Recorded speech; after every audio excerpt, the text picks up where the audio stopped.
ये आकाशवाणी है। प्रस्तुत है कार्यक्रम सुर्खियों में। इसके अंतर्गत सुनिए, एक साथ 2 स्नातक कोर्स के लिए विश्वविद्यालय अनुदान आयोग की मंजूरी पर चर्चा। इसमें भाग ले रहे हैं शिक्षाविद प्रेरणा मल्होत्रा और आकाशवाणी संवाददाता आनंद श्रीवास्तव। विश्वविद्यालय अनुदान आयोग ने एक नए नियम के तहत एक साथ डबल ग्रेजुएशन के लिए नियमावली यानी गाइडलाइंस जारी किए हैं। प्रेरणा जी, आपसे ये समझना चाहेंगे, ये जो पहल की गई है इसके पीछे का उद्देश्य क्या है?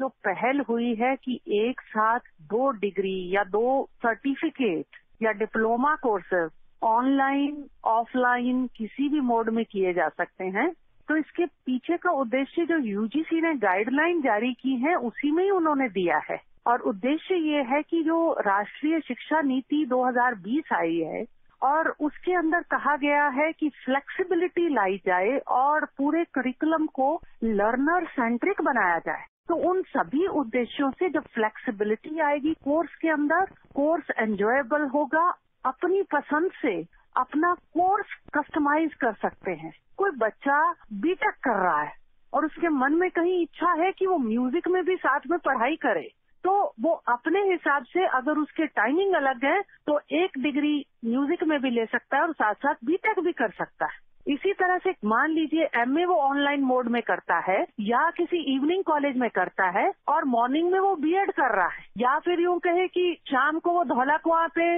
लॉ सेंटर 2 में एलएलबी कर रहा है और सुबह वो एमए कर रहा है। तो इस तरह की स्थिति जो है, ये सारा मुझे लगता है कि छात्र छात्राओं को ही लाभ होने वाला है। उनके लिए इतने सारे ऑप्शंस खुल गए हैं। मुझे लगता है कि हमारे समय में ये सब नहीं था और हमारा कई बार मन भी करता था कि ये भी कर लें और ये भी कर लें, और दूसरा हम एक बार मेहनत करके एमए और बीएड दोनों कर डालें, तो वो संभव नहीं हो पाता था। आज जबकि एक पेडागॉजी पूरी तरह से बदल गई है, मतलब कि आप दुनिया भर में कहीं बैठे हुए कोई भी डिग्री या डिप्लोमा कर सकते हैं, तो ऐसे में अगर एक रेगुलर मोड में यहाँ पर चल रही है और एक ऑनलाइन मोड में चल रही है तो उसमें दिक्कत नहीं होनी चाहिए और इसका पूरा लाभ छात्र छात्राओं को मिलने वाला है। और जो इसका उद्देश्य है वो यही है कि छात्राओं का पूर्ण विकास हो, वो न केवल अपने शैक्षिक क्षेत्र में बल्कि जो नॉन एकेडमिक क्षेत्र में भी अगर कुछ करना चाहते हैं तो वो साथ साथ कर पाएं।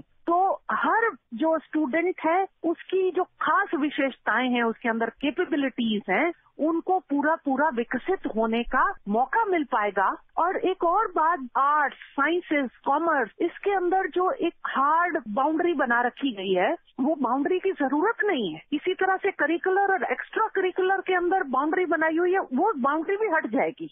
और इस तरह से कहें तो जो सीखने के विभिन्न क्षेत्र हैं उनके बीच से ये सारी दीवारें हट जाएंगी और उसका लाभ स्टूडेंट्स को मिलने वाला है। मल्टी डिसिप्लिनैरिटी, होलिस्टिक एजुकेशन, वो चाहे साइंस हो, सोशल साइंस हो, ह्यूमैनिटीज हो, आर्ट्स हो, स्पोर्ट्स हो, इस तरह से ज्ञान को तो आप बांट नहीं सकते, वो तो एक इंटीग्रेटेड है। आपसे ये भी समझना चाहेंगे कि एक स्टूडेंट अगर मान जाइए कि वो किसी महाविद्यालय में पढ़ रहा है, तो क्या वहीं से वो दोनों डिग्री कर सकता है या फिर एक ऑनलाइन होना चाहिए और एक फिजिकल होना चाहिए? जो यूजीसी की गाइडलाइन आई है उसमें उन्होंने कहा है कि ऐसा जरूरी नहीं है कि एक ही इंस्टीट्यूट से दोनों डिग्री या दोनों वो हो। मान लीजिए कि एक बच्चा आईआईटी से एक डिग्री कर रहा है, दिल्ली यूनिवर्सिटी से दूसरी कर रहा है, लेकिन इसके लिए जो नियम बनेंगे एडमिशन के, वो हर यूनिवर्सिटी को, हर इंस्टीट्यूट को अपने बनाने पड़ेंगे। अगर उसमें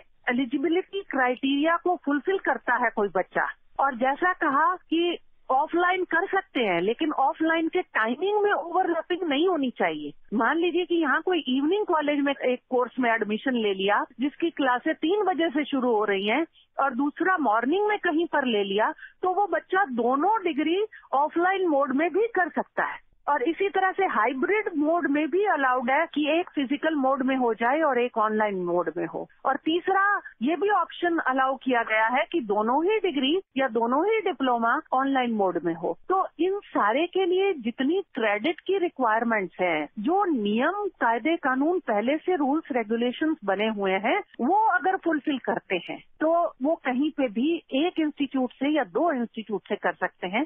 लेकिन इसके लिए नियम बनाने पड़ेंगे। हो सकता है कि आने वाले समय में ऐसा हो दो यूनिवर्सिटीज या दो हायर एजुकेशन इंस्टीट्यूट्स मिलके कोई मेमोरेंडम ऑफ अंडरस्टैंडिंग साइन कर लें और उनके बच्चे वहां पे कर पाए, उनके वहां पे कर पाए, और जो एग्जाम का टाइमिंग है वो इस तरह से शेड्यूल हो कि उसमें कहीं से ओवरलैपिंग नहीं हो, जो मल्टीपल एग्जिट, मल्टीपल एंट्रीज, वो सारी बातें बिल्कुल उसको असली जामा जो पहनाया जा रहा है राष्ट्रीय शिक्षा नीति का, उसका एक रूप हमें ये इस डुअल डिग्री में दिखाई देता है।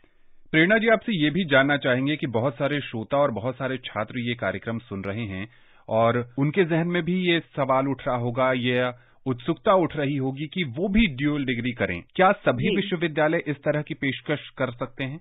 यूजीसी ने दिशा निर्देश जारी किए हुए हैं, वो सभी वाइस चांसलर को भेजे हैं और यूजीसी ने कहा है कि सभी इसको माने, लेकिन ऐसा मैंडेटरी नहीं होगा और ये यूजीसी ने विश्वविद्यालयों पर, इंस्टीट्यूट्स पर छोड़ा है कि वो इसके लिए नियम कायदे कानून बनाएं। तो वो अपनी स्टैट्यूटरी बॉडीज में, एसी में, ईसी में या जो भी उनकी बॉडीज होंगी उसमें नियम बनाएंगे और उसके आधार पर इसका इम्प्लीमेंटेशन हो पाएगा। अब उसमें किस तरह की समस्याएं आएंगी, इम्प्लीमेंटेशन कैसे होगा, ये जो प्रैक्टिकल इसके एस्पेक्ट्स हैं वो तो जब लागू होगा तभी ही पता चल पाएगा। अभी तक तो यूजीसी ने दिशा निर्देश जारी किए हैं। जब कोई यूनिवर्सिटी इस तरह के नियम बनाकर और कहेगी कि हम अलाउ कर रहे हैं ऐसा, तब माना जाएगा कि ये इम्प्लीमेंट हो गया। एक और व्यवहारिक सवाल यहाँ पर ये उठता है कि क्या विज्ञान का विद्यार्थी म्यूजिक के साथ 2 कोर्सेज कर सकता है? मतलब अलग अलग स्ट्रीम चुनने की आजादी है इसमें? जी बिल्कुल है। हर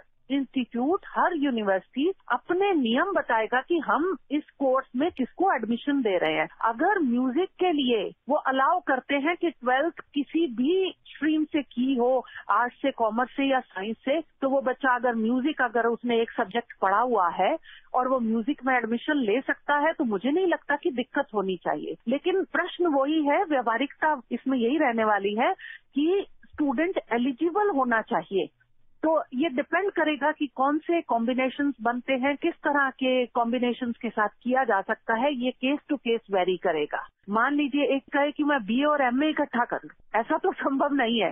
मतलब समकक्ष स्तर की डिग्री होनी चाहिए। अगर वो ग्रेजुएशन लेवल की है तो दोनों ही डिग्री ग्रेजुएशन की हो। दूसरा, फिर पीएचडी के लिए यूजीसी ने साफ साफ कह दिया है कि पीएचडी इस मोड से नहीं होगी, डुअल नहीं कर सकते। उसके लिए फुल टाइम एक ही जगह से पीएचडी करनी पड़ेगी, एक ही संस्थान से। एमफिल पीएचडी है। जो ये कदम लिया गया है यूजीसी के द्वारा, एक बहुत ही प्रोग्रेसिव कदम है और इससे निश्चित तौर पर एनरोलमेंट बढ़ने वाला है। प्रेरणा जी, अंत में आपसे ये समझना चाहेंगे, आप दिल्ली विश्वविद्यालय में खुद प्रोफेसर हैं, ये जो पहल है और ये जो बच्चों को स्वतंत्रता दी गई है रोजगार के नजरिए से, चूंकि जो भी बच्चा ग्रेजुएशन में पढ़ता है कहीं न कहीं करियर उसके ध्यान में होता है, वो अपने भविष्य को सुरक्षित करने के नजरिए से कोर्स का चयन करता है। कितना बदलाव देखती हैं आप आने वाले समय में करियर के पॉइंट ऑफ व्यू से? स्टूडेंट्स को इतनी फ्लेक्सिबिलिटी मिल गई है, इससे ज्यादा प्रोग्रेसिव मतलब हमने कभी ये सोचा नहीं था अपने समय में कि कभी ऐसे हो जाएगा। आज दिल्ली में रह रहे हैं, यहाँ से 1 साल पढ़ाई की और यहाँ से कुछ क्रेडिट लिए, अगले कुछ क्रेडिट मुंबई से लिए और डिग्री मिल जाए इस तरह से, आधी यहाँ से आधी वहाँ से। मुझे लगता है कि ये छात्रों के लिए बहुत बड़ा तोहफा है और जो छात्र समय बचाना चाहते हैं और एक साथ 2 डिग्री करना चाहते हैं, उनके लिए तो और भी अच्छी बात है कि वो कम समय में ज्यादा पढ़ाई कर पाएंगे। आकाशवाणी के इस विशेष कार्यक्रम से जुड़ने के लिए और विशेषज्ञ राय देने के लिए आपका बहुत बहुत शुक्रिया। धन्यवाद।